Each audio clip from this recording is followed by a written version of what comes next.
Hi, everybody.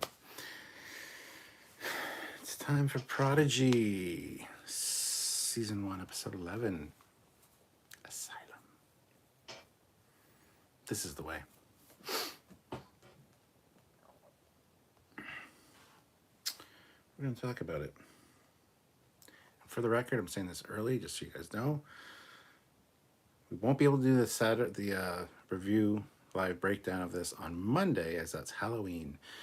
So we are going to do that instead on Tuesday, just so you guys know. That'll be Tuesday at 4 p.m. Eastern Standard Time. I've been saying Monday this whole time, not realizing that Monday is in fact Halloween, because it doesn't feel like October should be over. It really doesn't. It went by so quickly. So there you go. You don't like it, that's your problem. All right. Captain Casey Stewart's here. Trekyards is here. Olivia's here. I see a pug. I want the pug. I love the pug. Aw, she loves you. Somebody's got to. I really missed the I sadly missed the episode, but I reckon going to binge watch the series. Hello. Project Chiva says, hello. Hello, governor. Ow, motherfucker.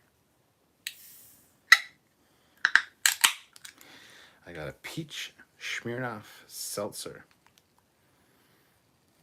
Or a Smirnoff seltzer peach lemonade. Let's see, haven't tried the peach yet. Peach is one of my favorites.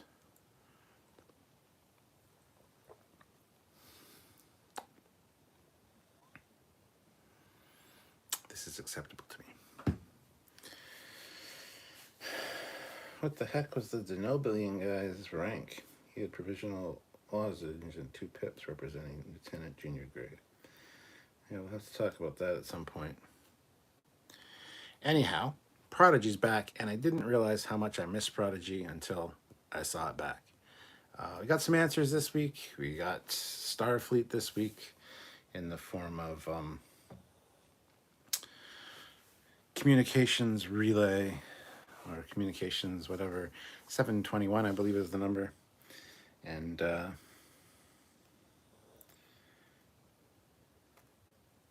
yeah. We also find out what Murph was. Murph is a something slime worm. I can't remember. Malorian slime worm, I think. We know that Rock was a Brickar. We knew that. We knew that Jankum was a Tellarite. We knew that. Gwen is, well, she's Vonnegut, but unregistered species in Starfleet database. And Dow. Ooh, set off the alarms. Go see Starfleet Command, it says. That could be a good thing or that could be a bad thing. But they do know who or what he is, I think. So, relay stations have phasers. Who knew? I know. And that was kind of a stupid thing, honestly. This virus is supposed to destroy Starfleet, when it runs into other Starfleet ships. So, considering they were on a communications relay, I expected those things to be like, and start broadcasting a signal to contact Federation ships and start infecting them. But no, it's just going to cut itself to pieces. Like, that's not how viruses work. Viruses spread by not killing their hosts immediately. Viruses spread by, actually, keeping themselves alive, spreading. But anyway, it's a small thing. Overall, really happy that Prodigy is back. And is Dal someone's son? Obviously, because every person is somebody's son.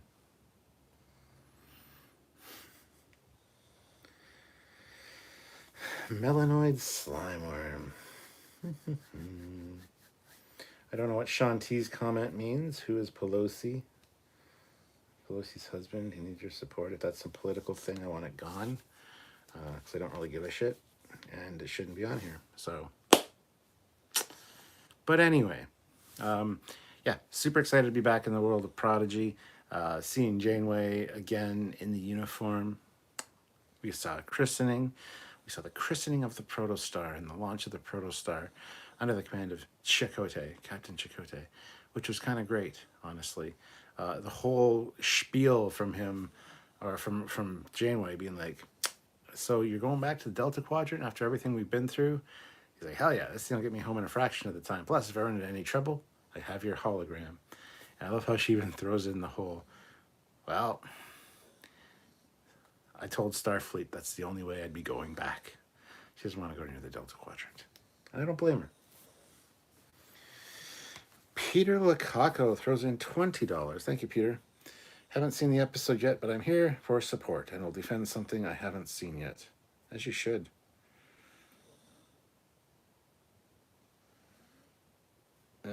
Yeah.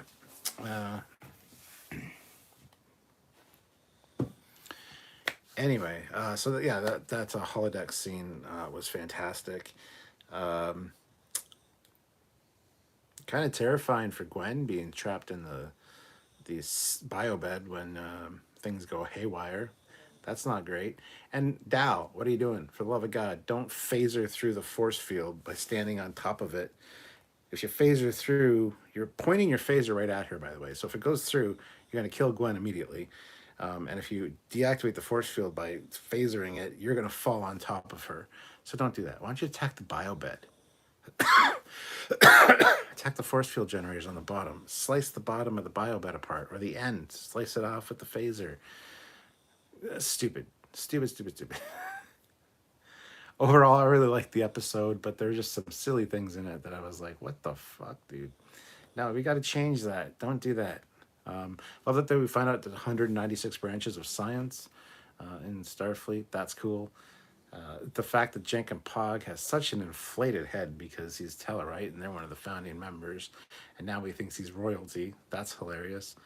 But yeah, it was good. It was good. It was a good return to form. And did they not realize that Janeway can pilot the ship or lock onto them with a tractor beam? You don't have to calculate your jump to hit the protostar. It's not like the protostar is trapped in orbit and can't alter its trajectory at all. I did like the whole mathing, sciencing things up, trying to figure out the jump. That was kind of cute, but honestly, what the hell? Wow. There's not a lot to talk about this episode, but there is. So I want to hear your guys' thoughts on this. So let me know what you want me to talk about. I did like the end at where the Dauntless found Tars Lamora. That's it. Tars Lamora.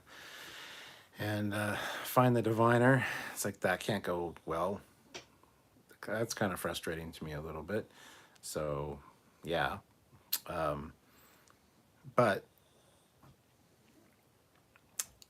these episodes feel very short because they are, and they're also very hard cuts. Like, it's almost like it was planned to be an hour-long show, because even in the first 10 episodes, there's a lot of episodes that just cut off, and for the record, no last time on Star Trek Prodigy. Whereas this is probably one that would have needed it. I'm glad it didn't have it. I hate that shit. Last time on Star Trek, but nobody fucking cares. We've all seen it. We know what happens. Stop with the last times on. We don't need that. So I'm glad that wasn't a thing for this one. And it really should have been, which was odd because I was really expecting that. So yeah, I mean, lots of great stuff. Love seeing the Protostar again. The Protostar looks fantastic. That communications relay station also looked amazing. Yeah, a lot of taking. And you know it's going to go bad. You know for a fact the fucking thing phasered itself apart. Janeway's going to find the escape pod, going to run into this guy. Yeah, these kids, they came aboard and they sabotaged the station to make it destroy itself. And so the kids are going to get a bad name. It's going to look like the Protostar destroyed the station. It's going to be a bad scene all around. And that kind of frustrates me a little bit. So, hey. I'm going to watch the episode this weekend just to check to see if anything was written on the Elcars. About what? Ozzy, so you'll view this episode on Tuesday. Okie dokie. Yeah, we'll review it on Tuesday, yes, with the breakdown. Pumpkin Spice, the relay stations seemed to be better armed than the space dock and lower decks. You're not wrong. You're not wrong. This episode went by really fast, but I enjoyed the pacing. Me too. I thought the pacing was very well done. SC Scout Guy, I think Tal might be a crossbred of two different races, and he might be the son of someone important. Power supply. Ozzy, do we've new Nomad starship? We have a new Nomad starship. What do you mean by that? Pumpkin Spice, General Grievous programming is still in this ship. I am guessing he is the weapon. Oh, you mean Dreadnought? Mark Lawrence, going to get our next boosters and rewatch this episode. Well, enjoy, my friend. Colin Barrett, if you can't remember what happened 7 days ago, you should not be watching serialized TV. Exactly. Matt Boardman, notice they used the legit version of the Starfleet Command logo. Did notice that. Grant McGregor, about 193 sciences, there is only one science. And if you have 193 dedicated fields, things always cross over into other disciplines. It's a nitpick. BJ, I really do like the Protostar. Sleek, but looks like real technology. The details and texture of the hull plating and equipment. Yeah, the Protostar is fucking great. One of my favorite ships. Captain Casey Stewart, I think Janeway will talk to Janeway and straighten things out. That would be nice. I'd appreciate that. That'll eventually happen, but not right away, because they can't communicate. They can't open a hail from them, because that's the other thing. They're going to be running from them. They can't open a hail because it'll infect the Dauntless. It just looks bad. It's a bad scene. Eric Martin, $5. Hopefully that station didn't send any messages after it got infected. Well, that's the thing. Did it or didn't it? There is zero chance that Starfleet station is just one guy on a station like that in the middle of nowhere. Yeah, that's an issue I had as well. What do you do when he's sleeping if a ship comes by? You need to have a couple rotations, a couple different people. So, a small little thing. That was one of the things that annoyed me a bit. So, let's see. We have 32 people watching with 16 likes, guys. Hit that like button. I'm quite tired right now, just for the record. So, I might look haggard, and I apologize. Just had that live earlier than this live, and then I got a podcast due tomorrow, and then we got to do our Trekyards thing to this. It's like, ugh. So let's keep the conversation going. Keep me engaged.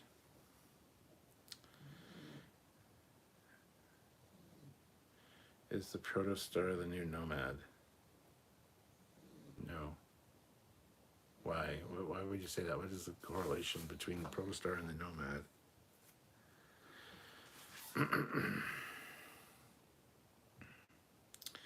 Dreadnought is the malevolent robot's name. Yes. Fleet Paw throws in $5. Dal is one of Janeway and Paris's lizard kids all grown up. That's why he's so important to contact Starfleet if they meet Dal. That'd be fucking funny. Hey Janeway, I'm your kid. BJ, we saw one guy manning a Federation station in Disco Season 3. That was after the burn. That was a different situation, 100%. So, Pumpkin Spice, LOL, Janeway and Paris's kid. Eric Martin, Protostar needs to do a system shutdown and purge and reload computers from protected archives. Or is that too much of a 90s approach? Works for me, man. Works for me. Planet X, nice to know again. Smile. Yes. Ozzy, a TOS episode. Yes, it's called The Changeling with Nomad, but I don't know how that applies to Protostar at all. Peter Lukaku, Flight of the Navigator with nacelles. That's pretty accurate. It does kind of look like that.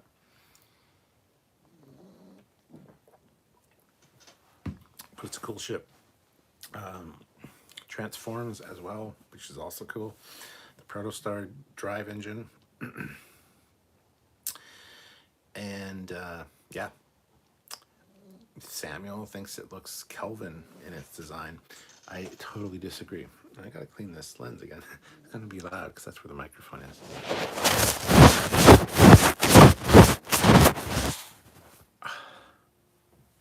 That's better. Sorry about your ears. Loved the Dow hug. He's feeling loved.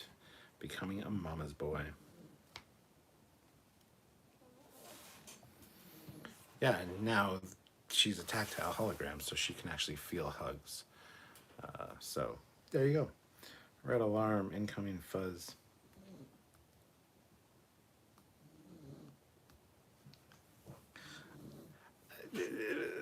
It's not, don't know why they put the microphone right beside the fucking camera. Like, sorry guys. Grant McGregor, $5. Maybe the relay station killed itself as a protocol to stop an AI virus. This happens after lower decks AI. Might as well cut your losses. I joke. Sure. Peter says, I watched TOS and then this, and man, what a difference. Trek has come. SC Scout Guy, so Murph is a melanoid slamworm. Yeah, apparently so. Eric Martin, okay, that lens clean is seriously disturbing on that big TV, but I'll live. You'll be fine. Casey Stewart, sure bet Janeway would like to take the Protostar back in time to get Voyager crew home faster. Maybe that's why she's so determined to find it. Yeah, I mean, I want to know where Chakotay is. Like, what is going on? Hopefully that all gets answered. I'm sure it will, but seeing Chakotay in his flashback or holodeck program was great. Honestly, we need more Chakotay in our lives, I think. So, yeah.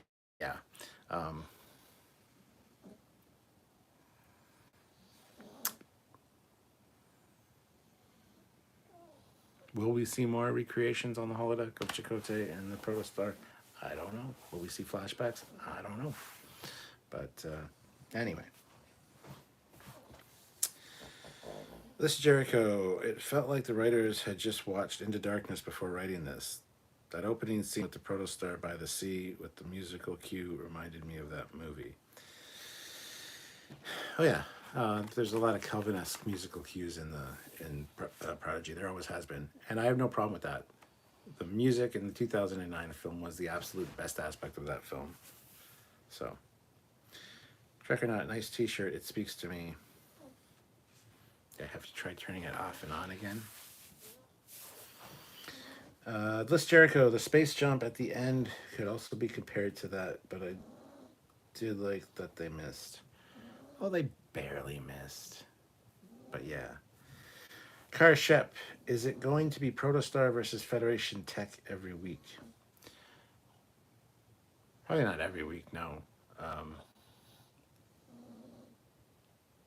But I do want to see more Federation stuff. I'd love seeing a Federation outpost or a relay station. That was great. I'd like to see some Federation starships. I need to see Federation stuff. If we're watching Star Trek, I'd like to see that stuff. Thank you very much. So hopefully we get something like that. But it was just so fantastic to see that relay station and another Starfleet officer. I really like the guy too. He's like, I don't want to do the paperwork, so we'll just mark you as none of the above.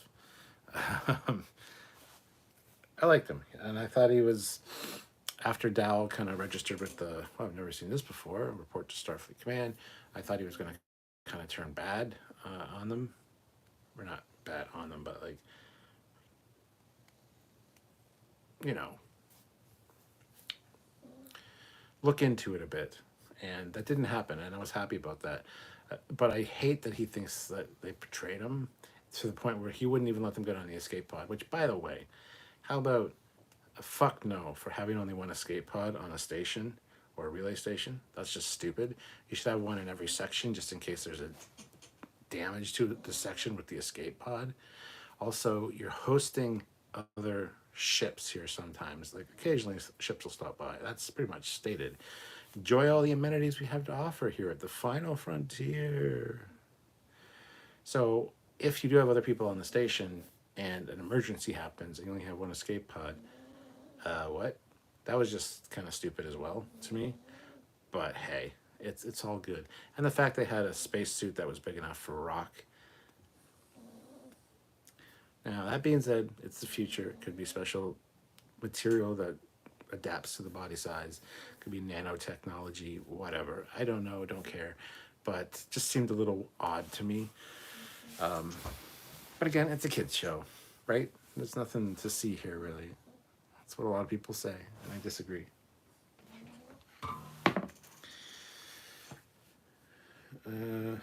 Los Jericho, it seemed a bit silly that there is only one escape pod. Yes. SC Scout Guy, why didn't Jank and Pog use his hand grapple to grab onto the ship when they drifted by it? It's a good question. Eric Martin, that holographic connection to the station reminded me of 2010. Oh, yeah. The tunnel thing. Yeah. Peter Lukaku, $5. I really missed the X-Files and thought one season of the Fox reboot was a slap in the face. Why are you mentioning X-Files? That's just so funny. We just watched 3 episodes of the X-Files season 3 tonight. Sylvia and myself have been going back and rewatching the X-Files. So we're on season 3. We're almost at the end of season 3 now. And I literally just finished watching it before this live. So I was like all weird and stuff. Don't do that. Peter, you're freaking me out a bit. Are you watching me? X-Files style.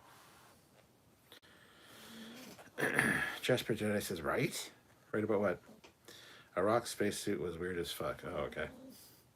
BJ, one escape pod for the one man manning the relay station. Yeah, but what if that area of the station got damaged by a passing meteorite, like, or some kind of other weird Star Trek space disaster, because they happen every goddamn week, and that section of the station was quarantined or broken off or destroyed or no environment or whatever, and you only have one escape pod and it's in that one section? I call bullshit on that 1,000%. The Federation would never design anything like that. So, bullshit. Lisa Jericho, it was neat hearing Brickar finally being mentioned in live canon, yes. Peter Lukaku, $5. CIA, I got cameras everywhere. Oh well, then check this out. Yeah, look at that. You like that? You like what you see there? Let me just tuck that away.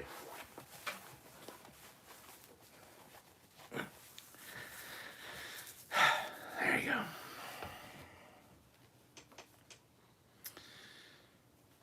SC Scout Guy. So this one guy stationed at this remote relay station uses his one escape pod. Wouldn't he be royally fucked after that, as there would be absolutely no one near him to rescue him? Yes. This is Jericho. There should always be redundancies in escape pods. Yes. BJ Tehran. Oh, wait a minute. Hold on. Eric Martin sounded like Cap got his wallet out. BJ says, look, on the one-man escape pod, it makes sense. Starfleet hates him so much, they want to lower decks the odds. They want to lower the odds of him returning to the Final Frontier, or from the Final Frontier. Jasper Jedi, CAA don't have jurisdiction here. CSIS, turf up here. Grant McGregor, weren't the Denobulans xenophobic at one point? Guess old habits die hard. I don't think the Denobulans were xenophobic. They might have been, but I don't think they were. No.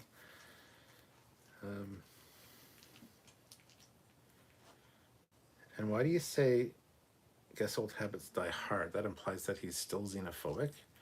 He was very unxenophobic, if you ask me. Your comments, it confounds me, Grant.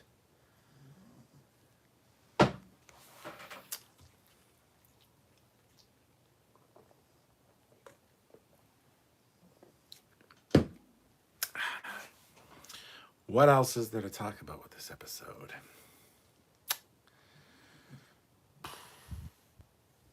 A whole lot of not much. Gwen getting her memory back. That'll be explored more next week.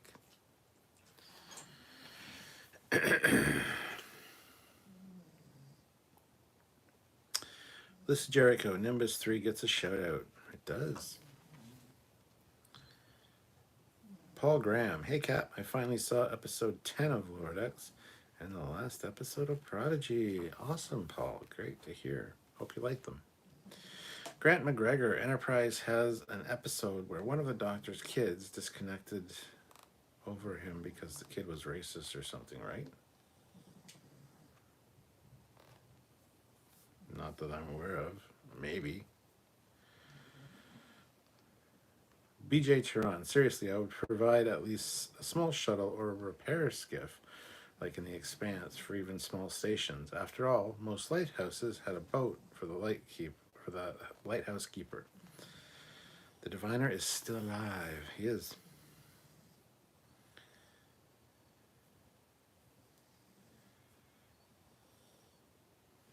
Some people have a real fear of drowning, so that scene with Gwen was probably disturbing.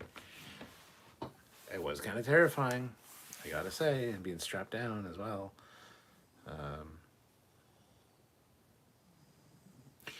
Yeah. I've kind of said all there is to say. There's not much happens in this episode, but it's fantastic to return to the universe of Prodigy because it is so well animated. The characters look great. The ship looks amazing. The Protostar looks so good. That station looked perfect, just gotta say. It's a very beautiful show to behold. So I am so happy to be back in the world of Prodigy. And yeah, we still got another 9 episodes this season. So we're going to get 20 episodes in this season 1. And yeah, talking about episode 11 today. So if anybody has anything they need to say about this episode, please do so. Because like I said, I've kind of covered everything I wanted to cover. I'm trying to think if there's anything else. I really haven't talked about the whale situation. I love the way it started, and the whole we can't break the Prime Directive, so they can't see us. But if they knew that this whale was so linked to their ecosystem, they would put away their spears. I thought that was quite appropriate, and the fact there was a pregnant whale as well, getting beamed up by the Protostar. Boom, baby, pretty awesome. The jellyfish ship they were in looked cool. I think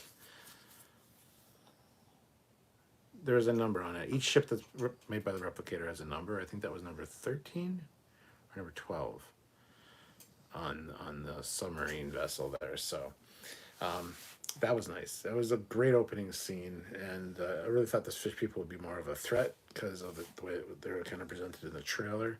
Glad that wasn't the case. It was brilliant to behold this episode, but such a weird way to end it. Janeway and her crew finding the diviner and being like, well, if he's alive, maybe he'll have answers. He hates you. You just don't know it yet. Speaking of, if you like me or like the video, please hit that like button. We have 19 likes with 42 people here. So hop to it, people. Let's get to that like button happening. I want to ask everybody to kind of put in the chat right now, or super chat if you want. What was your favorite aspect about this episode? Mine, honestly, was seeing the communication relay station. I thought that was brilliant. It looked amazing. If I had to pick a moment, a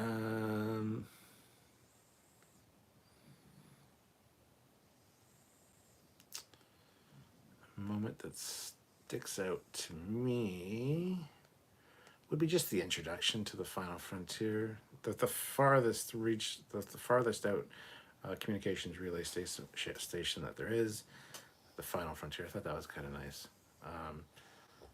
But what stuck out to you guys? What did you guys really enjoy? Learning that Murph is a slime worm. Let me know. I want to hear your thoughts.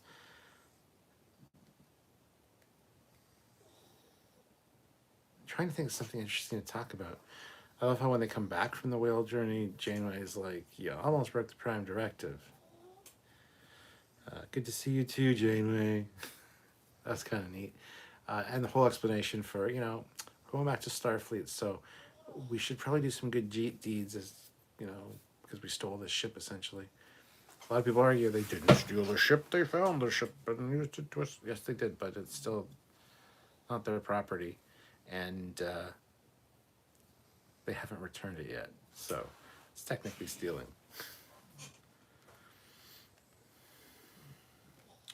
Gwen's sword arm is cool, yes. S.C. Skoka, the underwater scene reminded me of the Jar Jar underwater scene in the Phantom Menace. The vehicle they were in looked like it. Yes, absolutely. Car Shep, all the damn time travel implications. Does Janeway finding the Diviner lead Starfleet to find his planet earlier? Or maybe he can keep Starfleet away and save them. Yeah, I think it might be a predestination paradox, that it's actually all of his efforts that result in Starfleet finding his planet. Someone on the protostar should have said there'd be a whale here. Yes, they should have.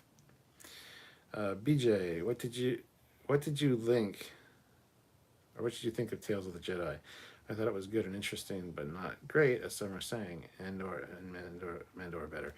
Andor and Mando are better, but the last 2 episodes I thought were very well done. So yeah, I enjoyed it enough. Yeah. Karshep, one other note about only able to catch half of the Lower Decks review.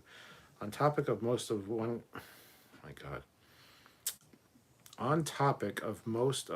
class of ship on screen at once. Captain Picard, or Picard season 1 finale. Were all those starships Luna class Titans? No, they're the Inquisitor. No, not Inquisitor. Inquiry class. They're all the Inquiry class ships. SC Scout Guy, making contact with Starfleet and seeing the relay station were my favorite parts. Car Shep, good jab at the kids not understanding Final Frontier. Oh, it was great. Usually that kills with the Federation crowd. Joseph Meditz, I like the Protostar's launching scene. BJ, $2, relay station and Gwen's sword hand escape. Yeah, that was great. But Dow, Dow? Okay, she's on the bio bed. She's strapped to it. She's got a force field above her and it's full of water. So the most logical thing to do, of course, is to get her out of that, is to jump on top of the force field, point a phaser right at her, and start phasering away at full power. What do you expect is going to happen? If you cut through the force field, you're going to kill Gwen immediately with your phaser beam.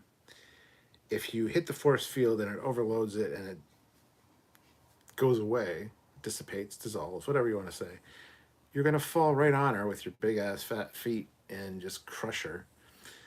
So what a stupid goddamn thing.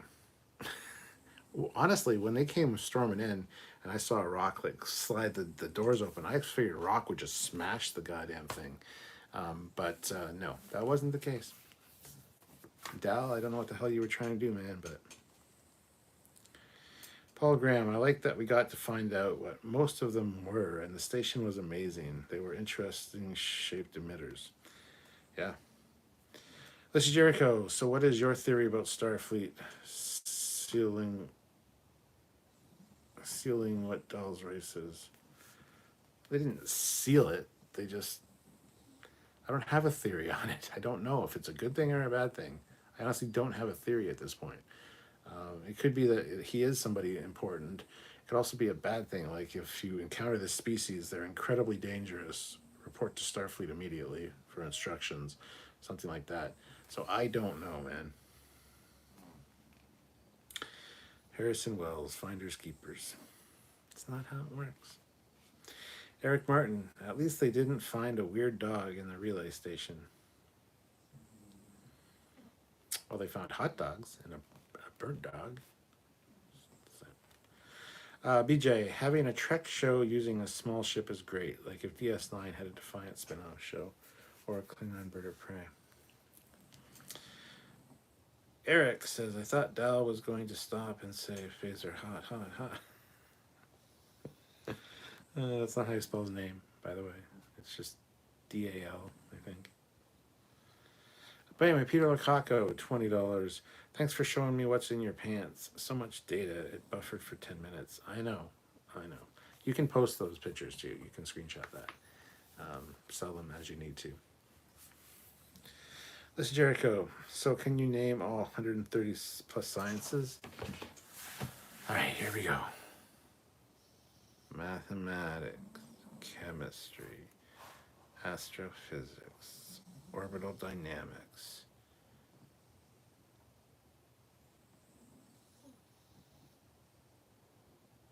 microbiology, medical sciences, is that one? I don't know. We're almost there. We're at 6.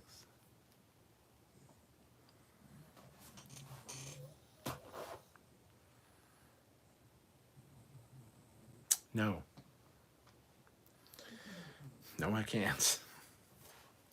So there you go. But no, Rock's come a long way. In that Time Amok episode, where the ship was like fragmented in time, Rock was alone for a long time, aged quite a bit, and taught herself mathematics and a whole bunch of science stuff. So I love that she wants to be a science officer. That's kind of neat. Instead of being forced to be security because she's so big.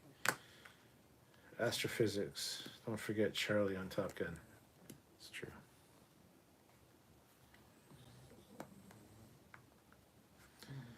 Xenoarchaeology. Here we go. No. Astrophysicist on Top Gun was weird. That was really stupid, yeah. That's not what they do. I know. And she has a PhD in astrophysics, but she's also a civilian contractor, so you do not salute her. But you better listen to her, because the Pentagon listens to her about your proficiency. Yeah. Anyhow, what else is there to cover in this episode? There's like nothing, honestly.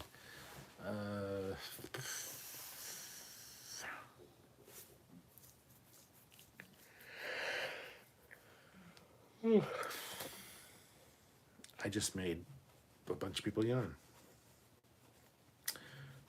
Trekyards, I have a PhD in aerospace engineering, so place your trust in me. Anyone want to talk about Andor? No.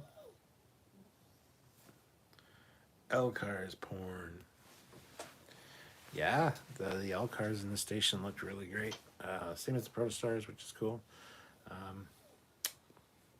But yeah, by the way, where did Dal get his phaser? The phaser lockers would have probably been locked out at that point because the station was going haywire. Did he bring a phaser aboard a Federation station? I didn't see one. Did you? I mean, hey, small thing, but worth addressing.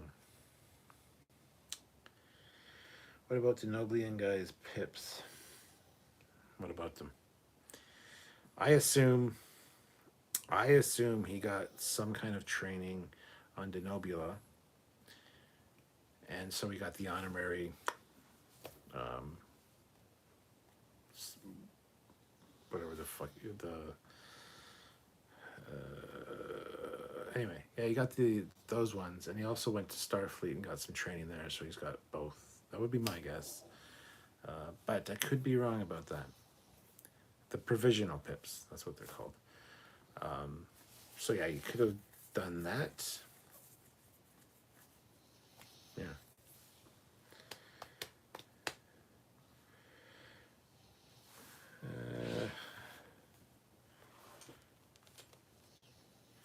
General Grievous, do we know why Chakotay had that uniform? Was it because the ship was special and had its own variant like Cali class? Not 100% sure officially, but yeah, it's kind of the going theory.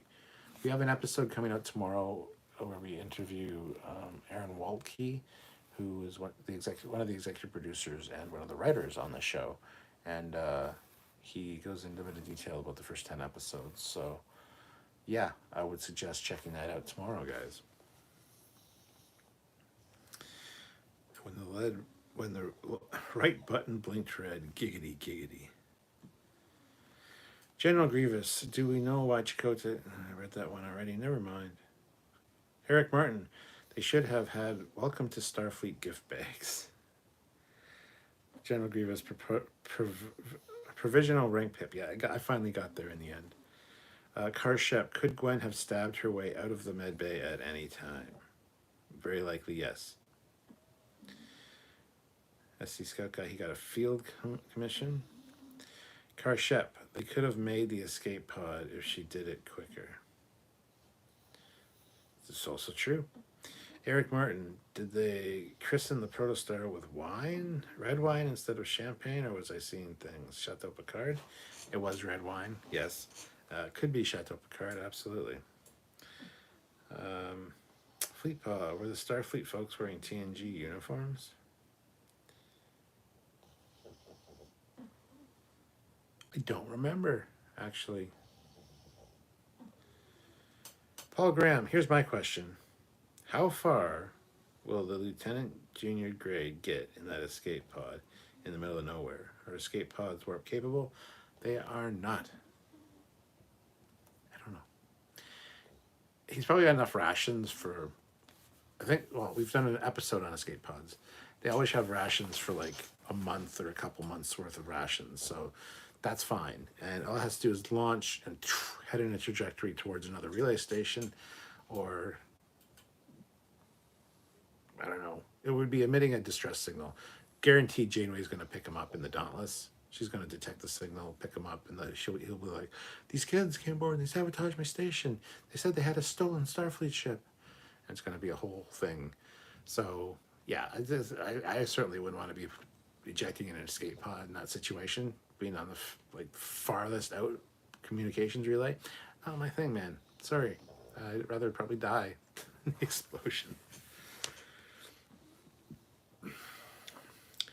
Got a hold of a DS9 tech manual cap. Those pull-outs at the back are insanely cool.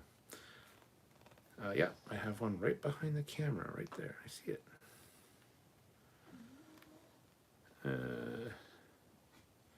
General Grievous, that was a TNG future variant, Fleetpaw, that the science officer in the Common Relay War. SC Scout Guy, red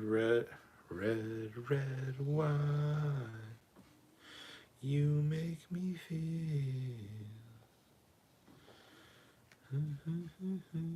That's going to be stuck in my head now. Thank you.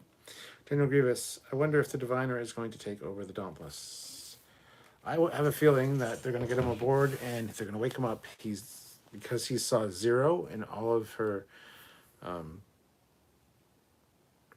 Medusan glory, he's not going to remember anything, or he's going to be in a coma for a while and they're not going to be able to wake him up instantly. But I think once he gets aware of where he is, and maybe the Medusans,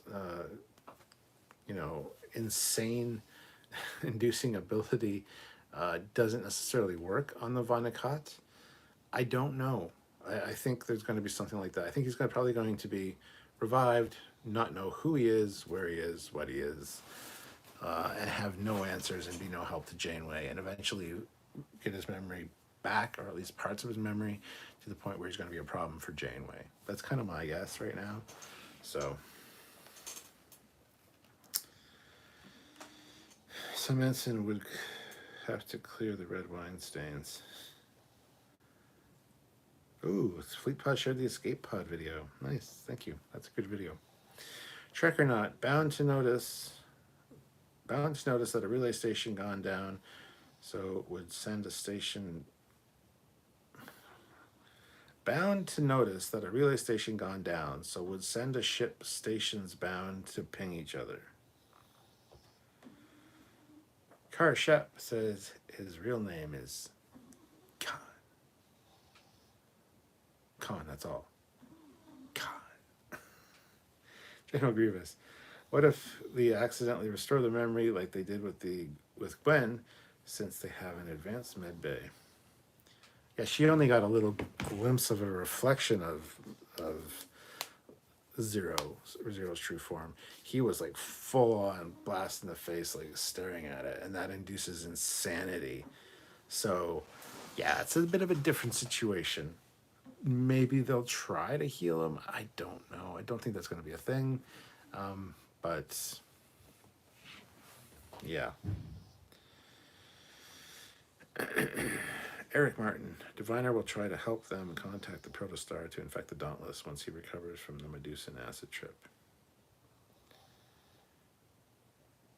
He was already insane.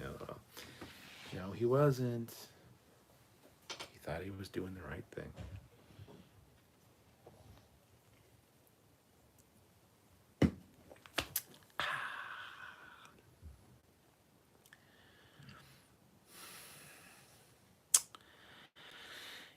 Yeah, not super satisfied with the way that episode ended.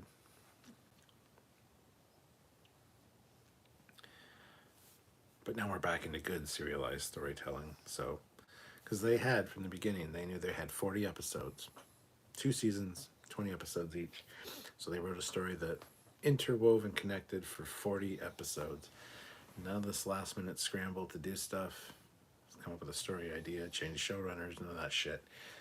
That's why this show has been so good so far and so consistent with its story, because it was thought out, planned from the beginning. So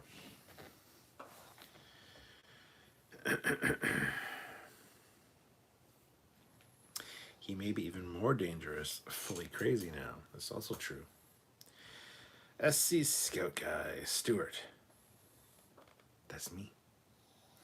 What do you think the end game for Prodigy is? Do you think the kids will make it back to the Alpha Quadrant and then the show will show them in the Academy? Yes. It'll probably be the last episode of the series. Them either getting into Starfleet or graduating Starfleet. I don't know how they're going to play this out, because once Starfleet gets involved and gets their hands on the Protostar, whether it be Chakotay beaming aboard and getting his ship back, whether Janeway, acquiring the ship, it's Starfleet property. It's not gonna. The kids aren't gonna stay in command of the ship. So I don't know where they're going with that. I have no idea, and it's actually, I'm very intrigued to find out where this goes, because they're not just going to let these kids, hey, oh, it's okay, you can have the ship. It's one of our most advanced experimental designs, one of the most powerful starships. So go right ahead and you keep that. That's all right then. Because that's not going to happen. So I don't know how they have this planned, but I'm excited to find out.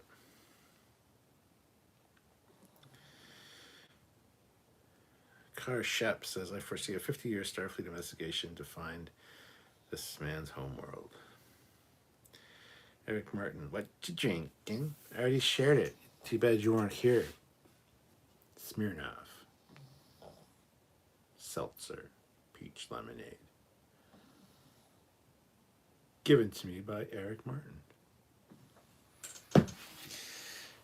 Fleetpaw. No antenna holes in the helmets for the Dauntlesses and Dorian XO. Just fold the antenna down. It's fine. General Grievous, the episode was too fast. It felt like it was half an episode instead of a full one. It wasn't too fast at all. It was paced wonderfully, but it was so good. You were so engaged. It's like, it's over already. So yes, it did pass very quickly, but I think it was perfect. It was, pacing-wise, it was excellent. Vintage Computer Custodian, good afternoon, Captain. It's evening. It's like 10:48 p.m. But hello.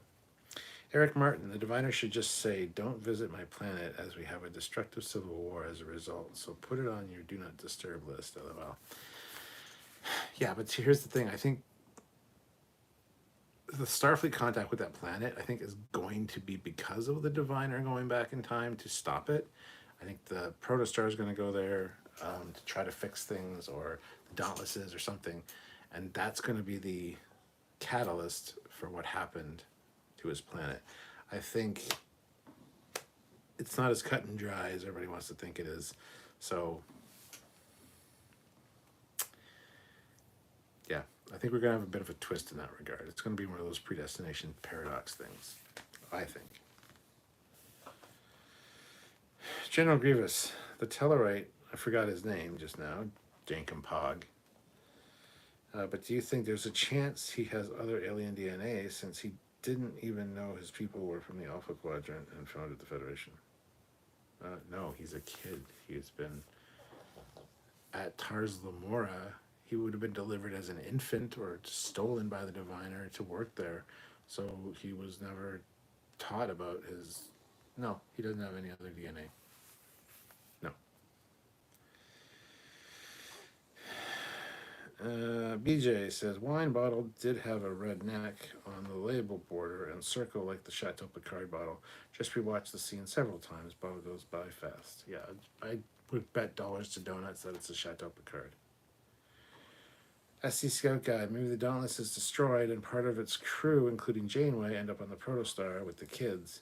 And then they have to complete some important mission like rescuing Chakotay. I could see that happening. Fleet Plus says time travel gives me a headache. Me too. Me too. General Grievous. It's like the Pogo paradox. 7 of 9 was talking about how the Borg helped create the Federation by going back in time to try to stop its creation by stopping First Contact. Yes. Eric Martin, so this is a case where temporal intervention backfires. Sounds like the Year of Hell on Voyager. Garrett Roughton, children on a starship commanding it. Not logical.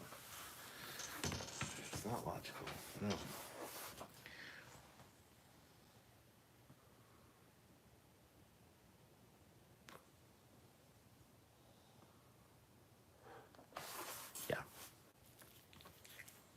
Prodigy's back, baby, and I'm super happy about it.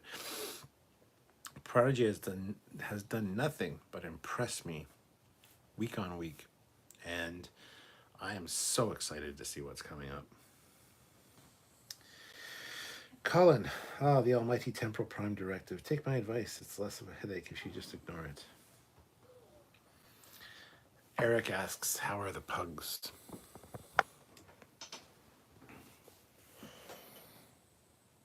Precious. Lola.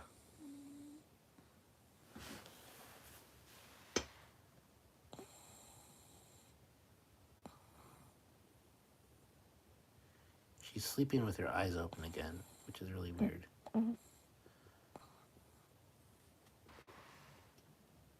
Lola. Lola.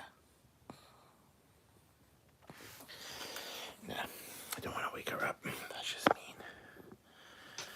I don't like being woken up, so.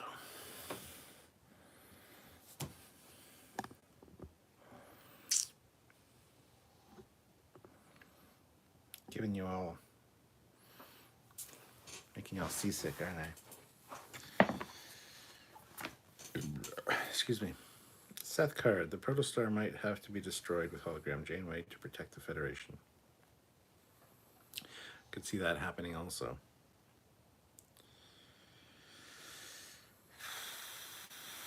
Prodigy is good. I'm happy, says Garrett. Yes, totally. Vintage computer custodian. As much as his character didn't develop over the 7 years on Voyager, I'm glad to have Chakotay back. I disagree somewhat. I think Chakotay got quite a bit to do. Yes, they did him a little dirty. They didn't quite give him all the potential that he could have had, but I don't think that he was really mistreated in Voyager. I really don't. It could just be my naivety, me being naive coming out. But I don't think that he was underused at all. I think he was treated fairly decently, except every episode there is a story amongst my people. It's like, really? Is there? All right.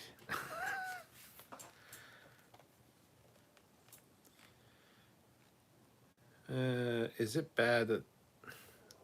Is it too bad? It is too bad this is a kid's show because I'm seeing a strong relationship between Gwen and Dal. Lola, a.k.a. Stinky Dog, yes. It's not just a kid's show. Yeah, I fucking hate the label of Prodigy's just a kids show. It's not very good or deep. It's like, really? Because this story is fucking complex as shit, and I could still see Dal and Gwen having a relationship, not like full on like going at it.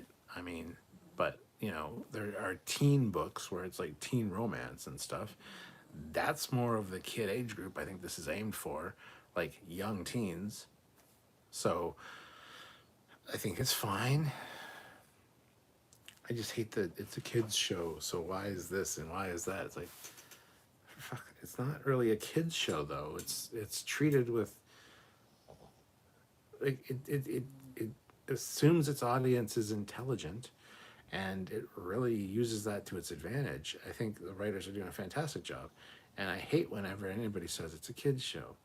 I get why they say it's a kids show, but yeah, it's on Nickelodeon. I was aimed to be at kids, but honestly, it's very complex. So I don't know how I feel. I just.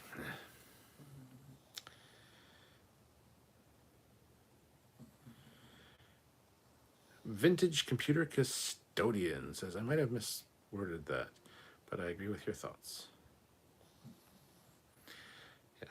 They did him a little dirty. They could have made him, they could have had a lot better stories for him, but I don't think he was thrown on the back burner quite as much as people say he was. So, General Grievous, the one thing where they could have done better in the episode where he and Janeway were quarantined on the planet and they hinted at a relationship. And after that, the episode, they never went back to it. I wouldn't say they never went back to it. They mentioned it like 2 more times, I think. Just little lines of dialogue between the two of them. And the fact that they were captain and commander of this ship of people they need to get home. They felt professionally it wasn't something that they could have a relationship. So they kind of had to give it up. So, again, disagree. It is a kids show from the perspective that they are not going to have crew members hooking up in the show, is what I'm saying. Why? I could totally see those two dating. What kind of relationship are you expecting? They're minors, lol. They can still date. Bro, they're minors. Eric Martin, the animated new Trek has been generally better than the new live Trek, so don't knock it. Garrett Roughton, teen romance is good. I can see it with them in Prodigy in time. Even in the game that I just finished playing, Star Trek Prodigy Supernova, there's a line where dialogue says, or there's a line of dialogue where Dal says to Gwen, have you ever thought about having a partner? You know, somebody to spend your life with? And she's like, huh? What? And everybody can hear him because it's on open comms. And they kind of make fun of him. And he's like, oh, note to self, talk about relationship issues in private. So yeah. Yeah. It's fine. Peter the Caco, $2, waiting for a core show like TNG was. Well, that's just Strange New Worlds, though, right? Jasper Jedi. To me, it's like Clone Wars, aimed primarily at younger audience, but still has a lot for the adults, too. Yep, I'd buy that. Rich Klein throws in $5. Thank you so much, Rich. Given the quality of the animation and music, it would be fun at some point if they combine several episodes and present them in a theatrical setting. Totally doable. Yeah. General Grievous, by hooking up, Cap, SC Scout Guy meant to do the giggity deed. Giggity giggity. Yeah. That's not going to be in the show, honestly. But, no, by them dating, you know, having the first kiss, like, that's all totally something that would be in a teen, you know, teen fiction, if you will. So, yeah, no real issues with that.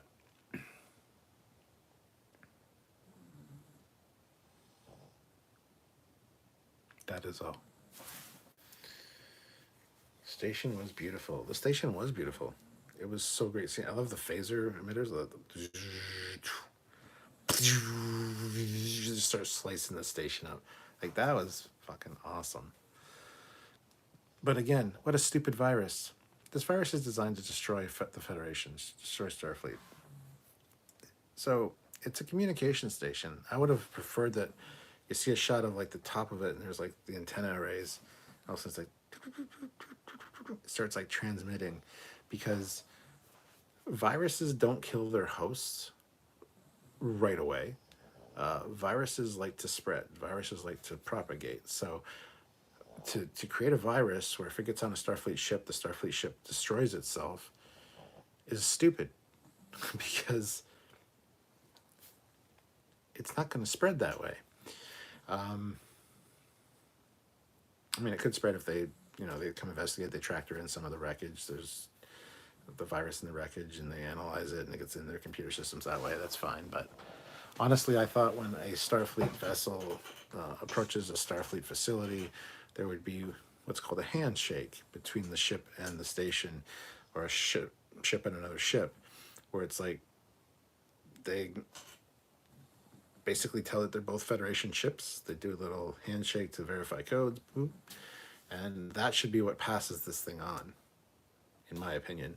So the station should have been infected before they actually started downloading the Protostar's files or their logs. Because that makes sense. Any other Federation ship you come in contact with then essentially would be infected via the handshake. So yeah, it's a small thing that bothers me a bit, but Bridge Crew or Late Night Live? Oh, this is a Late Night Live. I don't know if you noticed, but I'm not playing Bridge Crew. SC Scout Guy, I hope for that kid's sake that the station had a holodeck. Yes. General Grievous, I've never seen a relay system that heavily armed before. No wonder it only needed one person, but then again, in the Wild West with the Delta Quadrant, you need a lot of firepower. That's the thing. It's the furthest outpost relay station that there is. So you don't know what's out there. Again, I'd want more than one person, just in case somebody gets sick, or he gets sick, or gets injured. It would make sense to have a small team of like 6 to 12 people aboard, so they could do rotations as far as shifts go. But it also leads to problems as well, as we've seen in the TNG episode with Aquiel, I think was her name, where there's like a murder on the station because things happened. Would not somebody go space crazy and kill other people. So yeah, the one person would be in there was kind of stupid.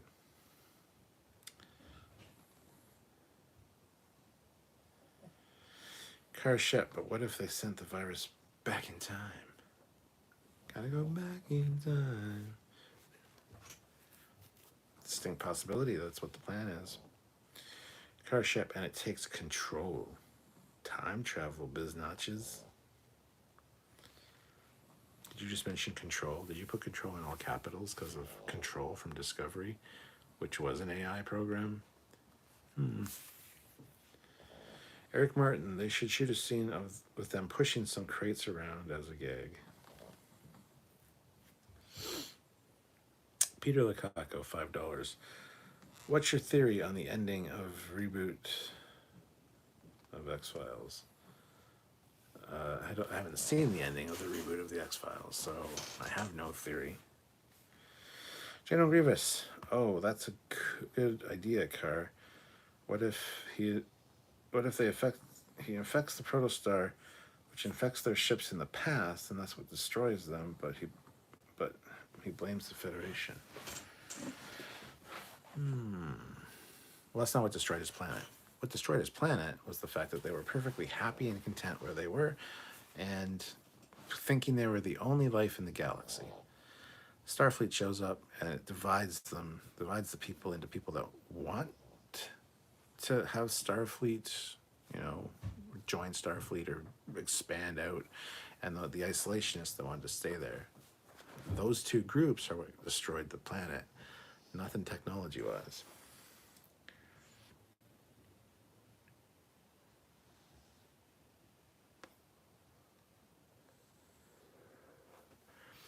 Karshep says, everything is connected. We are all made of stars, and writers are running out of ideas. Indeed. There's only so many story ideas and so many ways to reconfigure them and realign them and add to them that we've exhausted them all, and it's just the point where you need to reshuffle them and make something interesting. So yeah, the story ideas, there's only so many ways you can tell a story. So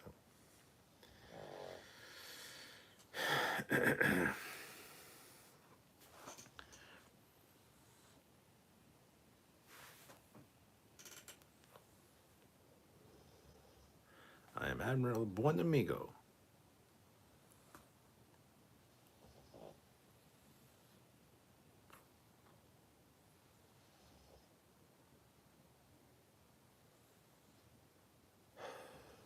I wasn't frozen, by the way.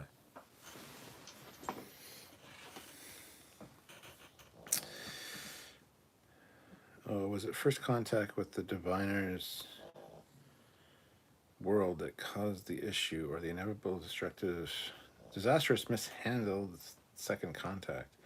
Well, there was no second contact. Peter Lukaku, that's why the older ideas were the best. It's the best. I love it.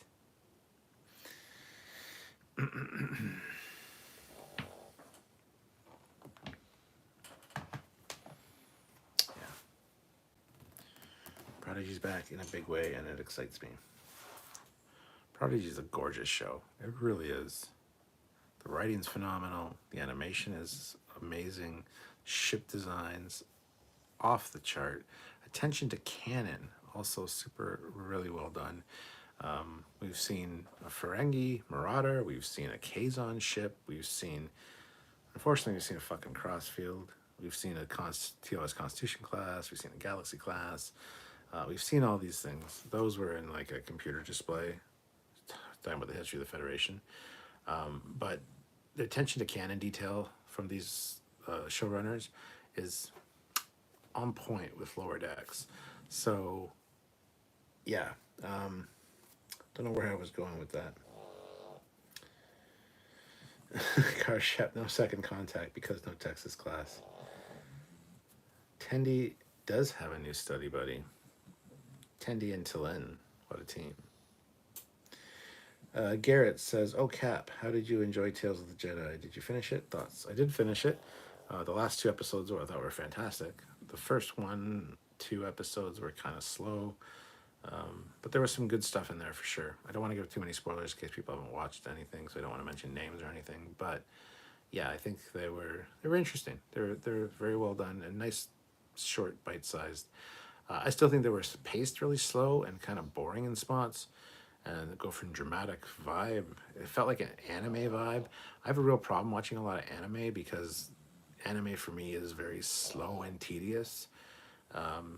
Sure, the action's great, the animation's great, but the dialogue is just, I don't know if it's because it's translated from Japanese or whatever, but a lot of the anime stuff I just cannot. I fall asleep during anime movies, man. I've tried so many. General Grievous, a scary enemy I wouldn't mind seeing are the Vidians. How do you bring the Vidians back? I agree. Peter says, what ship are you covering tomorrow? Tomorrow we are doing our interview with Aaron Waldke. We're releasing that. And I believe we're doing our follow-up, more detailed breakdown of the Texas class now that we've seen more of it, more in action and seen more of it. Because our last episode last weekend, where our first look at the Texas class, we didn't know where the photon torpedoes launchers were. We speculated it might not have them. Well, we know where they are now, so this is a follow-up on the Texas class. Hey, you.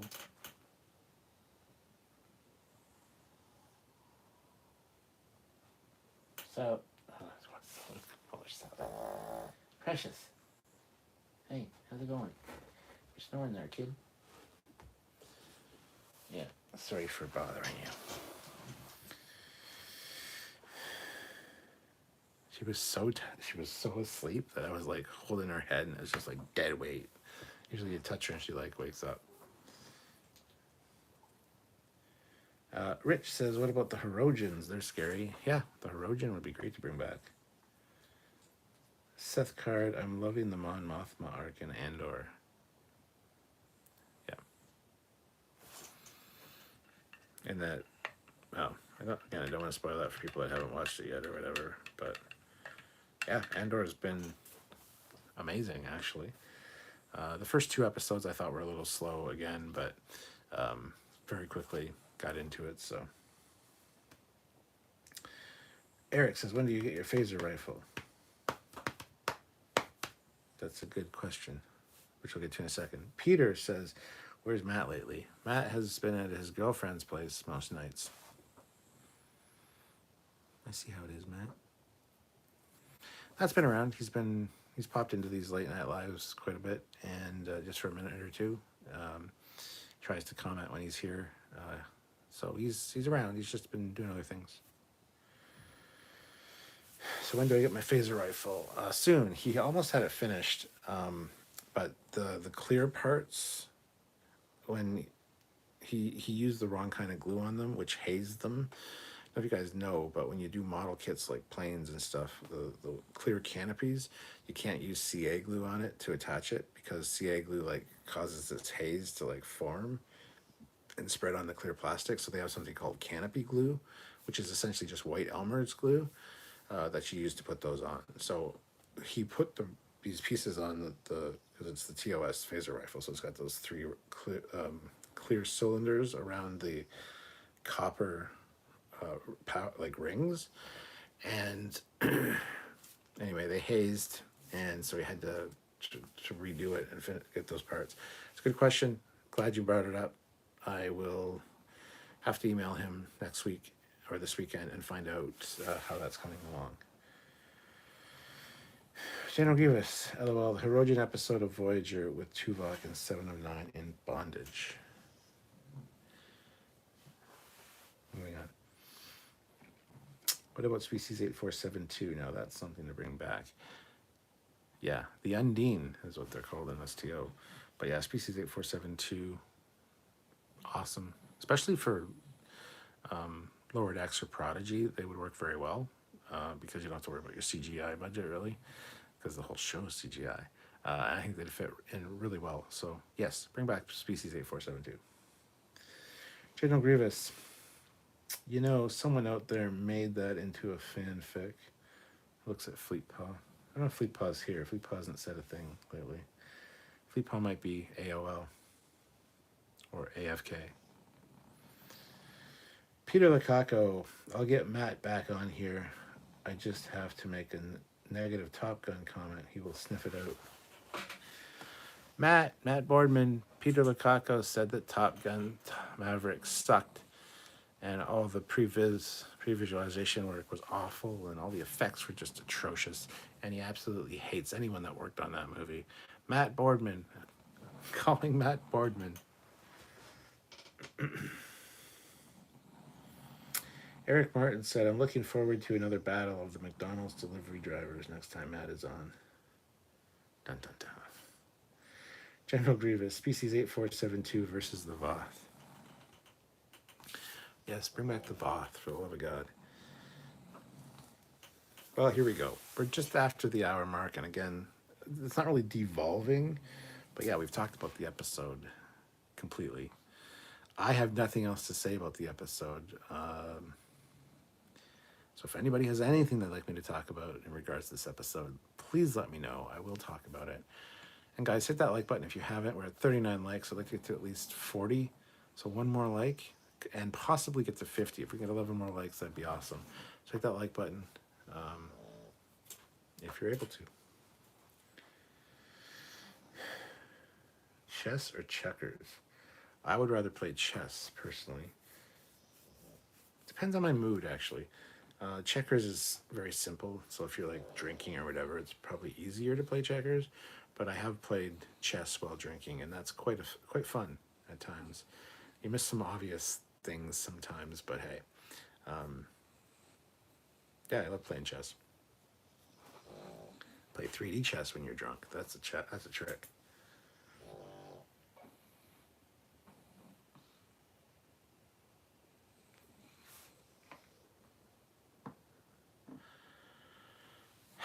So,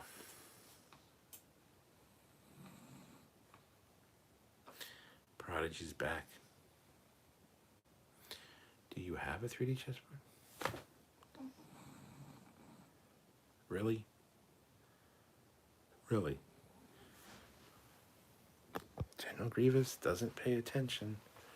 This is the way of things.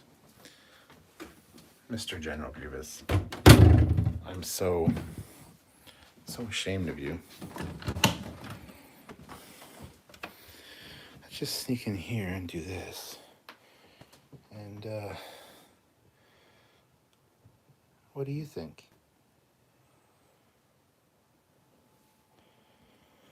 Of course I have a 3D chessboard. What the hell, man? What the hell, damn guy? I should do my lives in here standing up like a stand-up comedian. Hey, yo, what's up? This is my ready room, motherfucker. Check that shit out. Lots of cool stuff in here. And the lighting's really off. I got a burnt out light bulb.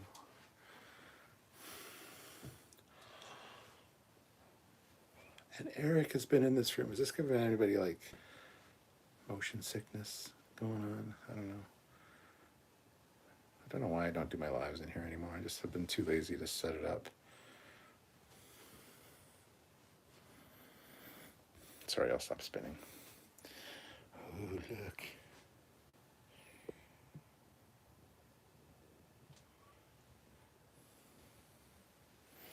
Oh, Eric, when you were over the other day, I didn't fire this thing up to turn on the lights for you. What the hell? What the hell? What kind of host am I? Oy. Ooh, looky, looky, looky. Boom, baby. What you going to do?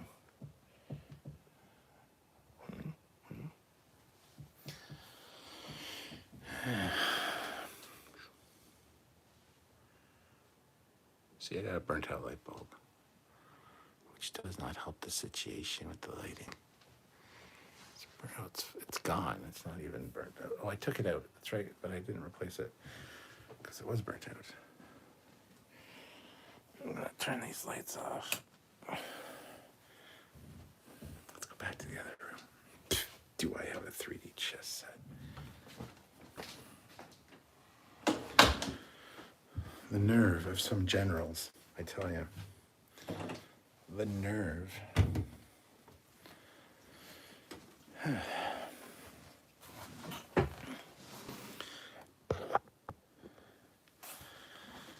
Hi, puppies, I'm back. 3D chess. Did anything thumbs down this episode for you? Some small things, like I said, like Doll being on top of the force field, phasering it with Gwen right underneath. So if the force field did drop, she'd be dead. That bothered me. The fact there was only one escape pod, incredibly stupid. The fact that they thought they needed to jump and hit the protostar when Janeway is on board, and Janeway can control the ship. All they had to do was jump, and she would have like lined the ship up and caught them. That bothered me a little bit. So there were a few thumbs down things for it, yeah. General Grievous, I don't pay attention. That's probably why I got shot in the chest by Kenobi. Carrot Roughton, Janeway mentioned saving the whales from Star Trek 4. Did she?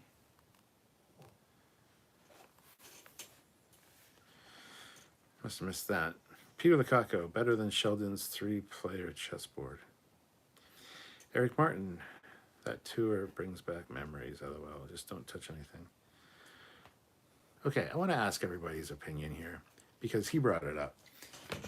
When you go to someone's house and they have a nice display of things, do you go up and go, ooh, this is cool, and touch it and move it and like fondle it, or do you go look at it really close and kind of do this, and that's really nice. Like, you would be awful at Wonderfest, Eric. When you go to Wonderfest, it's all models on tables. You can't touch them because there's somebody else's model, and you could break it. So you don't touch it. You get down, you look at it from all angles. You kind of get down, you look at the other side of it, but you don't touch it. You don't touch people's shit unless they give you permission. It's always bugged me. That's always been a pet peeve of mine. And I wasn't just picking on you, Eric. I was like standing there watching you going, I'm not going to say anything. It's just that one thing, that Franklin Mint Refit Enterprise that he's touching. It's fine. And it's like, oh, look. It's like, here's another. It's like, just don't touch anything. They're in their place. They were all dusted. They were dusted, so that's fine. But when there's a nice even coating of dust on something and you touch it, there's a thumbprint or a fingerprint on it. It's like, now I gotta dust the whole fucking thing because, yeah, don't touch people's stuff, man. You could ask, because can I touch this one? I'll be like, not that one, or let me get that for you. I'll get it for you, and then I'll be, here you go. And you didn't touch anything or ask to see anything else for the rest of the tour, and I felt bad because it's like there's so many things that you could have like looked at, but no, you didn't. So I want to get everybody's opinion. When you go to somebody's house that has a collection, do you touch their shit, or do you just look at it? As my parents always said, you look with your eyes, not with your hands. General Grievous, I'm watching on 2 screens, 1 for each eye. BJ says, I just tweeted to Trekyards a screen capture of the wine bottle from episode next to image of Picard bottles. Thank you.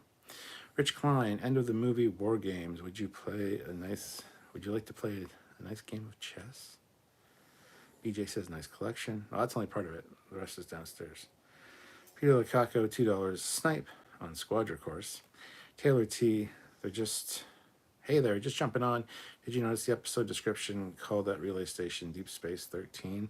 Did I miss it in the episode? No, it was CR271, I think. Communications relay or communications, whatever, 271.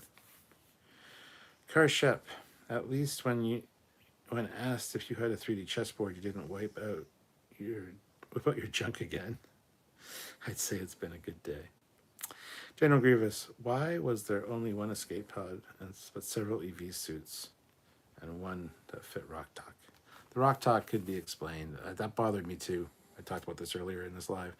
Could be like, it's like auto adjusting, like the jacket in Back to the Future 2, or it could be like nanotech, like Tony Stark has, where it like changes to the body type. But yeah, the multiple spacesuits and 1 escape pod.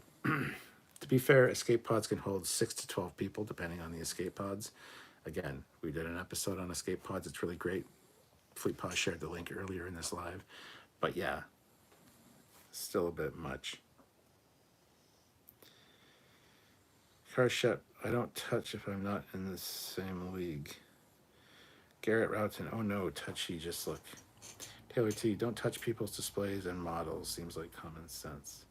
Seth Card, ask before you touch. That's what I do. I'll go to somebody's place that has a collection. I'll be like, this is great. And a lot of times they'll be like, go ahead and pick it up or whatever, without me asking. But the odd time I'll be like, is it okay if I like touch this or pick this up? And like, yeah, or no, I'd rather you didn't. I've had that a few times too. So yeah, but you don't automatically touch anything. That was bad, Eric. Peter Lukaku, $10. My brother-in-law has Warhammer table with painted models. I piled a bunch of garden tomatoes on the table because of its size, and we don't talk anymore. Yeah, you don't. Oh, dude. Oh, my goodness.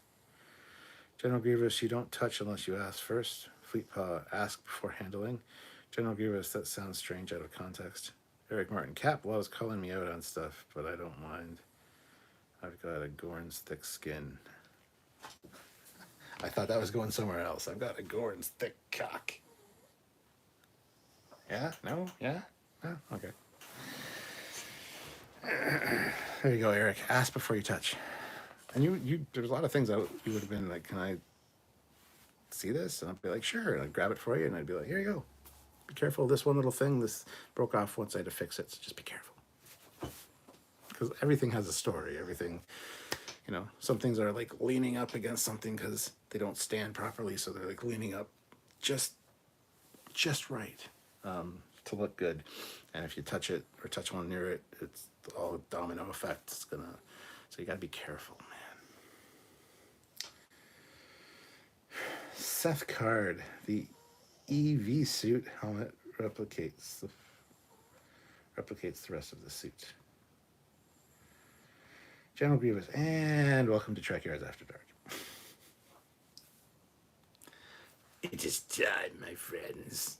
It's been well over an hour now. Talk of the episode is no more. It is time we entered the dark realm of Trekyards After Dark. Hosted by your friendly neighborhood captain, Mr. Captain Foley. Mr. Lord Captain Foley. That's a lot of titles. I need a drink.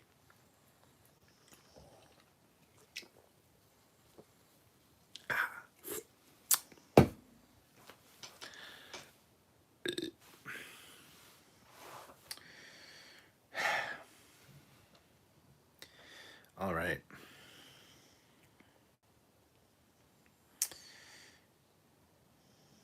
So, what do you guys want to talk about now?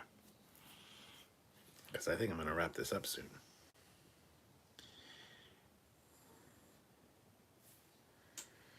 General Grievous, our first topic of discussion. Do Gorn scales go all the way down?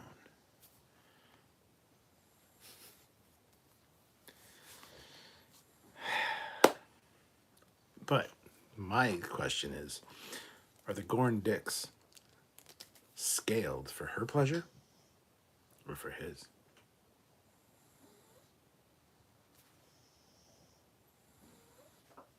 Get it? Get it? Ribbed for her pleasure? Ribbit. BJ, Dark Side of Trekyards.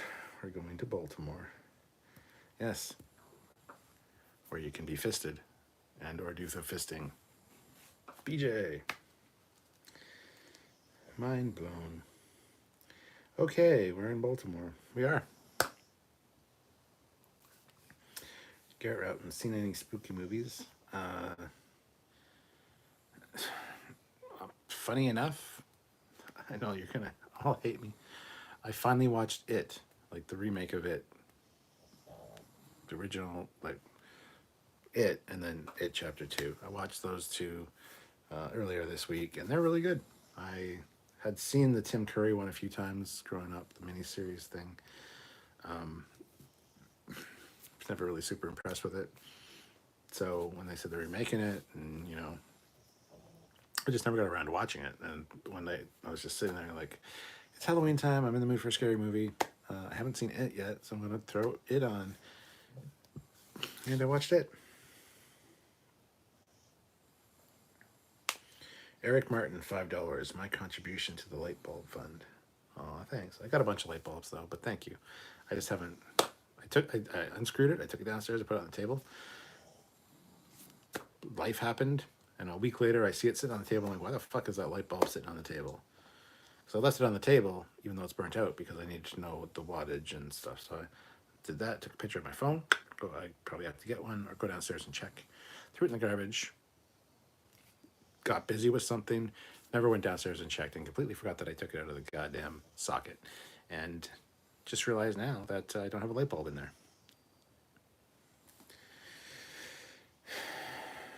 BJ's Gorn fisting. Peter Lukaku throws in $1. Eric Martin, don't rub a Gorn the wrong way. No, because you'll shred your skin. Garrett Roughton, oh, It, good one. But have you seen The Green Inferno? That's the underdog question. I have not seen The Green Inferno.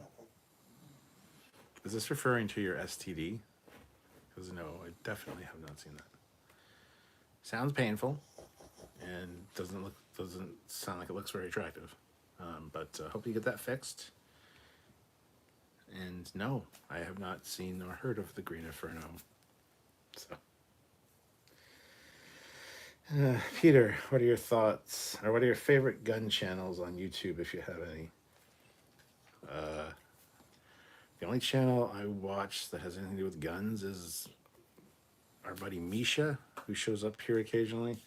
Um, he does like gun stuff, but I think I'd be more into guns, honestly, because my dad is a gun collector.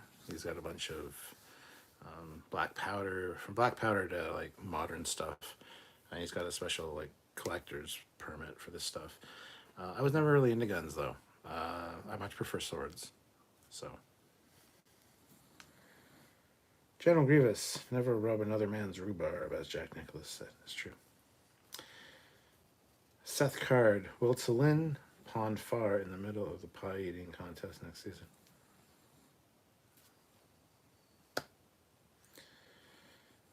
Terrence Childs, the best channel that has anything to do with guns is the military channel. Well, there you go. Sergeant Montgomery, so do Klingons keep feral Gorn like gerbils? Possibly. General Grievous, well, Tallinn chasing Boimler.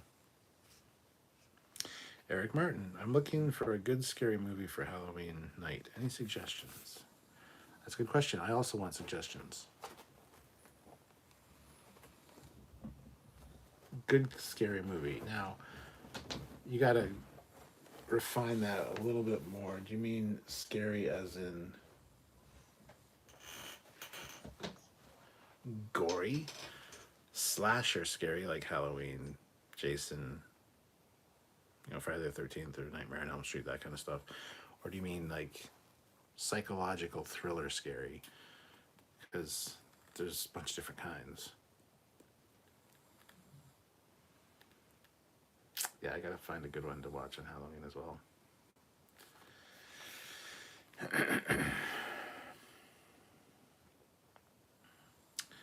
No wonder his favorite weapon is a lightsaber. My favorite weapon is not a lightsaber, for the record. General Grievous, watch The Last Jedi. It gives me chills every time. Kentucky Ballistics KS is a great channel. Okay. Garrett Roughton, The Green Inferno is horror movie on Netflix. Warning, don't eat or drink. It's a new kind of horror.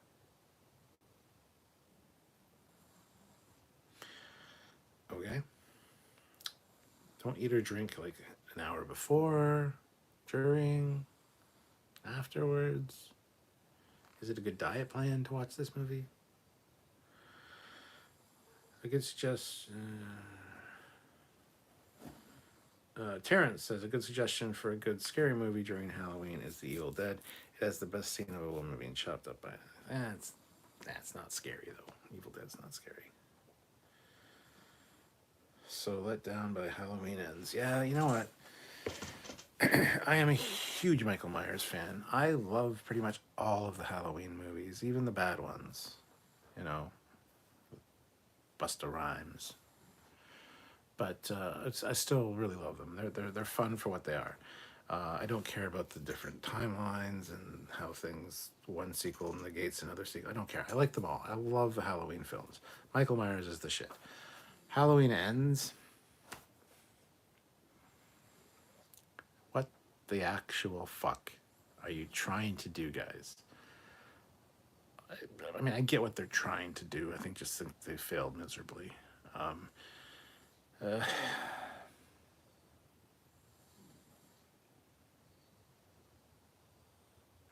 Yeah, Halloween Ends. That's a no from me. Pretty soon in Canada, we won't have anything beyond Nerf guns. That pisses me off too. Because I've got some really nice airsoft guns, good replicas, and pellet guns, which are also like really, really good. But yeah. BJ Tehran, what do you think of the strange black suit ties in Andor?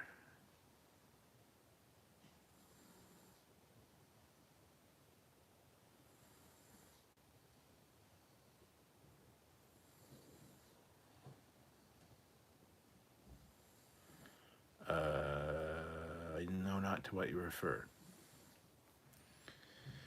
Garrett says, before the movie, it's something but good.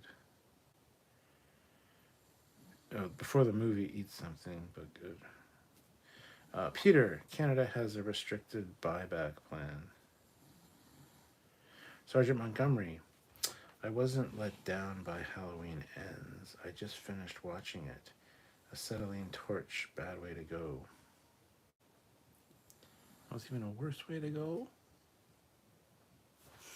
A shredder. Or a chipper.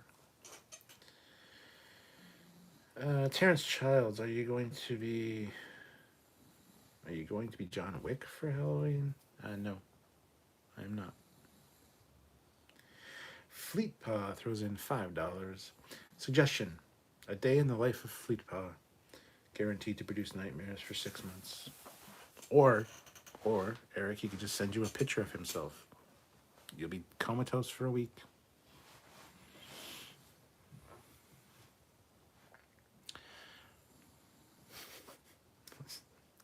Stop that.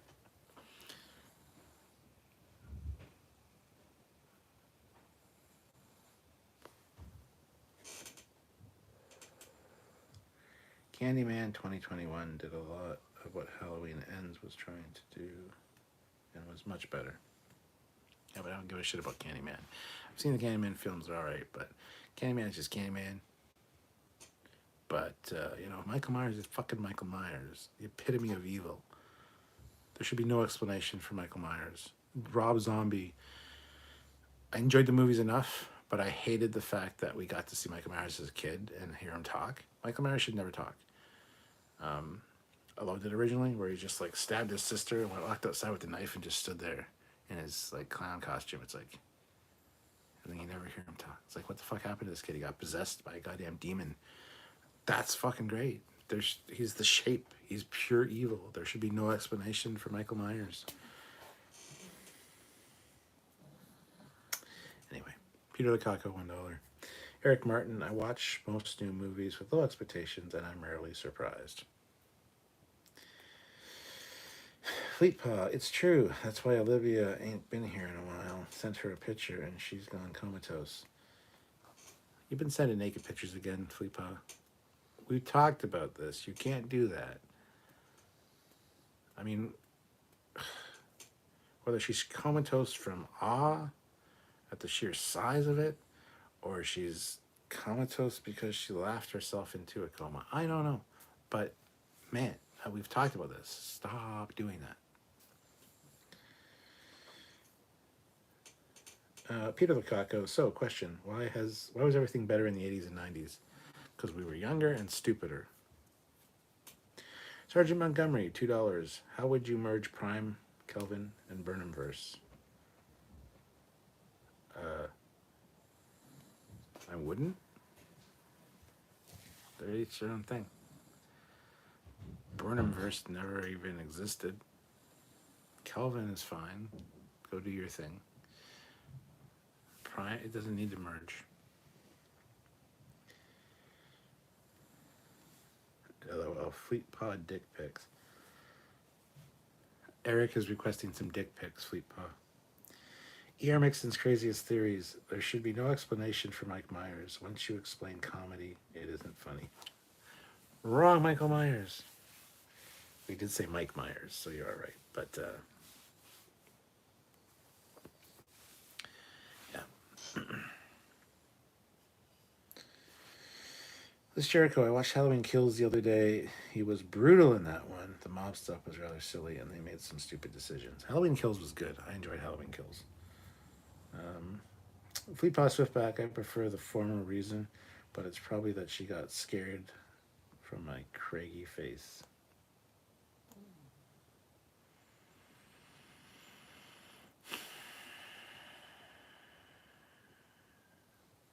Still, stop sending pictures, naked pictures of yourself to people.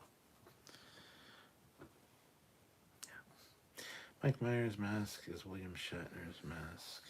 Inside Out, for your information. It's not Inside Out. It's just a Captain Kirk mask with the hair dyed a different color. It painted white, and they made the eye holes bigger. It is not an inside out Captain Kirk mask. It is a fucking Captain Kirk mask. Just painted white, eyes widened or made bigger, and the hair dyed. That's all it is. And yes, I'm well aware of that. Like I said, I'm a huge Michael Myers fan, so and Star Trek, ironically enough. So I know the connection. But thank you. And it is not inside out, for the record. I'm just going to point that out yet again. This is Jericho. Zombies Halloween movies are just unsettling. Seeing Daniel Harris all exposed. Garrett says, how good are the Halloween movies? Never seen them. Like I said, I think they're fucking great. All of them are fun, except for Halloween 3.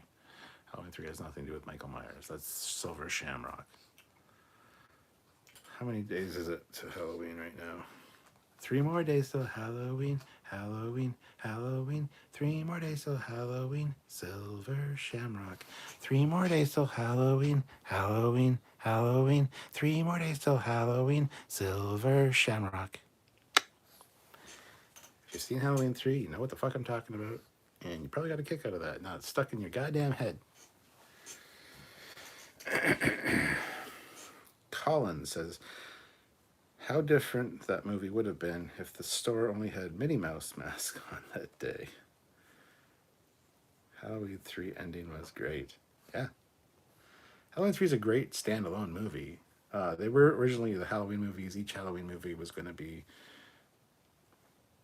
anthology. So they were just going to be horror movies that take place at Halloween, and each one was going to be different. There was going to be no holdover characters. It was just going to be... But Halloween with Michael Myers performed so well, they made Halloween 2, again with Michael Myers as a sequel, because it did really well, the first one, so they wanted to capitalize on that. They did that. And then, like, fuck it, we're going back to our original idea. Halloween 2 did good, but not as good. That's fine. At least I think. Don't quote me on that. I don't know if it did better than the first one or not. Probably not. So they went to Halloween 3, and everybody was like, at this point, well, where the fuck is Michael Myers? Dude, there's been 2 movies with Michael Myers, and you have Halloween 3, and there's no Michael Myers. What the fuck? Although Michael Myers is in Halloween 3. He is in the bar, on the TV, above the bar. They are watching the original Halloween movie. So Michael Myers is in Halloween 3. Fun little fact. So yeah, then they said, fuck it. Halloween is now Michael Myers, so Halloween 4, and which is the return of Michael Myers, I believe. And then it's just been Michael Myers ever since. But honestly, a horror film anthology called Halloween with a new, different Halloween movie every year, anthology style, was a fantastic idea. But unfortunately, Michael Myers proved popular, so... You going to be Badgie for Halloween? No. Did you watch the Demons movie with Billy Zane? Best one. Yeah, Demon Knight. Demon Knight was fucking great. You fucking hold down, pull down, get down there, motherfuckers. Yeah. That's one of my favorite Billy Zane roles and lines. You fucking hold down. He like whips off his jacket. You fucking hold down, pull down. What's up there, motherfuckers? Yeah. Is Insidious any good? Don't know. Haven't seen it. Dress as Alex Kurtzman. That costume will scare. I don't want to have my face punched in every time I see somebody. Peter Vacaco. God. Watching Voyager on TV in background. And Chakotay is face swapping with the alien chick. I'm no longer ordering takeout. Yeah, but Demon Knight was an awesome movie. Good movie. And on that note, Prodigy, episode 11, season 1.5, the return of Prodigy, was fucking great. And I'm looking forward to more. So join us on Tuesday at 4 p.m. Eastern Standard Time for a full breakdown review of that. It originally was going to be Monday, but then I realized Monday is Halloween, and I got better shit to do on Halloween than review Star Trek. So, anyway. Thank you for watching, guys. You guys are amazing. And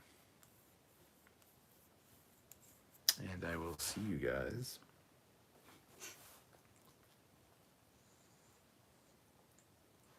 future.